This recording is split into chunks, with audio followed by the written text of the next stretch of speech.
point of global threat. Poisoning of the air and of the principal sources of food and water supply is already well advanced, and at first glance would seem promising in this respect. It constitutes a threat that can be dealt with only through social organization and political power.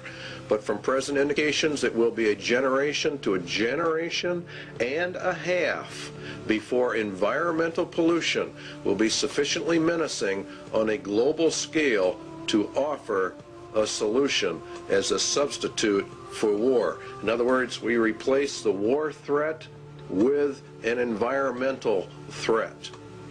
Now you know why the environment is on the TVs and the media constantly. A generation to is about 30 years, so it'd be about 1991 that this would be brought up to a global scale. It is true that the rate of pollution could be increased selectively for this purpose. In other words, you could selectively find areas where you could deliberately increase the pollution to get this threat in motion a little quicker. It is true that the rate of pollution could be increased selectively. In fact, the mere modification of existing programs for the deterrence of pollution could speed up the process enough to make the threat credible much sooner. In other words, let's have the governments drag their feet on pollution controls or the enforcement of pollution controls. And around the world, that's exactly what we have seen, a matter of foot dragging on the areas. One would then perhaps get the concept that this was all deliberate.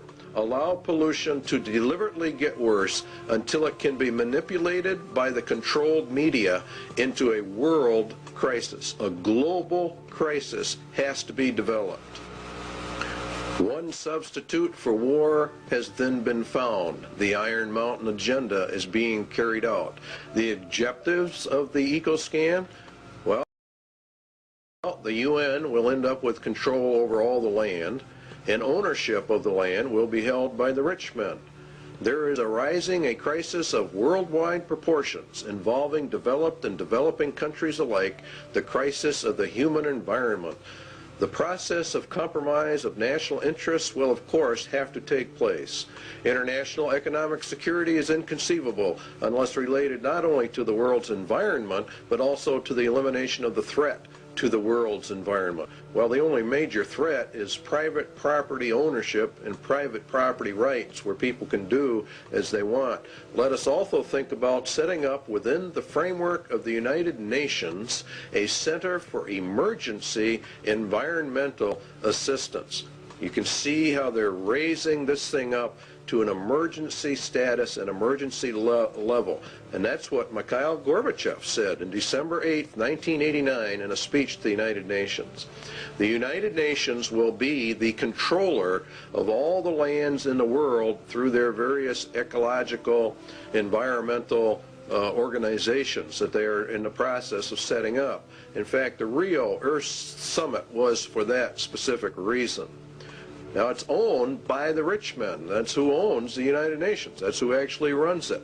Eco foundations of the World Wildlife Fund, Heritage Trust, Nature Conservancy, etc. There's a lot of them, and you have many UN organizations. And the rich men of the earth sit on the boards of directors on all of these groups. These groups are buying up huge chunks of private land for conservation, they say, and to preserve the earth. And of course, all of it is to be owned by the rich men. And what they cannot purchase by normal means will be taken under zoning controls, DNR regulations, or other land grab means via governmental authority and regulation. All land will be under strict eco-controls because, after all, we are now involved in the middle of an eco-emergency, and it's nothing but a scam. It's really a debt for land swamp is another part of it. The international bankers loan and control the monies to all the countries, and through interest have driven them into huge debt status. The debt of the United States is in the trillions. The bankers then come forward with a new plan. They will take the nation's land, and then they will cancel the debt of that nation. It is called a debt for land swap. This land will be held by a World Conservation Bank, owned, of course, by the rich men of the earth. They will then own all the land, all the resources, all the food. They become the absolute masters, and all the people become the slaves. It's a perfect scam. It's a perfect system. Because the eco-threat is now global, then obviously it can only be controlled by a global authority. And guess who that is? Why, of course, it's the United Nations. Now, the eco-scam is being pushed by every organization that's involved in the environment. Even Time magazine ran an article on the endangered earth. It's being put in all your children's school books, all of their study books, about the crowding of human life, about how we have such an ecological crisis, an environmental crisis, and unless we all do our share, why the whole world is just going to disintegrate and the entire population of man will be eliminated. Searching safe economic replacements for CFCs is a vital part of solving this serious environmental issue.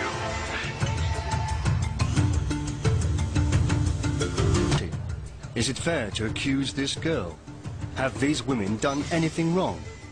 Yes, says the United Nations Climate Panel. Man's use of fossil fuels is jeopardizing the future. So the United Nations Intergovernmental Panel on Climate Change, or IPCC for short, has put man on trial. The evidence consists of computer models showing that as this century proceeds, emissions of carbon dioxide and other greenhouse gases into the atmosphere will lead to disastrous global warming.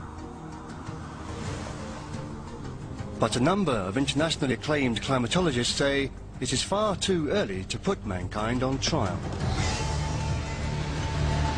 The warm period we're in, not in the context of or in the perspective of past climates. Interesting diagram. One of the things about the climate change issue that is a great concern to me is the fact that some of these policy decisions could cost quite a lot and yet have no effect at all on the climate. In my commission, I can hardly find anyone which would subscribe to the IPCC scenario.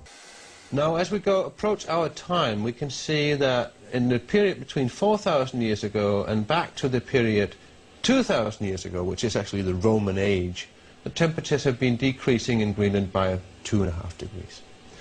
Then the temperatures increased gradually up to a maximum point around the medieval warm period, we call it 1,000 years ago. And then temperatures declined and goes down to a minimum around 1650 AD, comes back up a little in the 18th century, and then around 1875 we have the lowest point in the last 8,000 years, right here, and that matches exactly the time when meteorological observations started.